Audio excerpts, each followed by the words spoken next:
One of Kenya's most high-profile murders, of Foreign Minister Robert Ouko, was carried out in one of then-President Daniel Arap Moi's official residences, MPs have been told. 3 previous inquiries into the 1990 killing have ended prematurely, and this one was presented to Parliament 5 years after it was written. It calls for further investigations into top officials, including one of Mr. Moi's closest allies, Nicholas Biwott. Mr. Biwott has denied responsibility. Several key witnesses have since died in mysterious circumstances, and the report calls for their deaths to be investigated. Mr. Ouko was well respected internationally but fell out with Mr. Biwott and other key officials.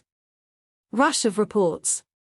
The authorities initially said he had gone missing, before saying his body had been found by an animal herder near his home shortly after he returned from a trip to the US. But the report by the Parliamentary Select Committee says Mr. Ouko was bundled into a government car and driven to State House Lodge in Nakuru, where he was killed. It said his bodyguards had earlier been withdrawn and that the delay in announcing that the body had been found was to allow time for the body to be transported to Mr. Ouko's home and then burnt.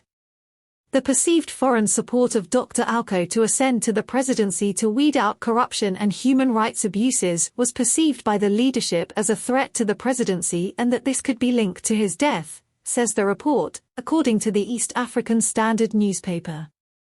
Mr. Moi has not commented on the report.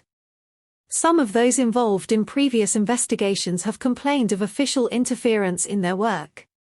The BBC's David Ogot in Nairobi says several parliamentary reports into previous alleged injustices have been finally made public recently.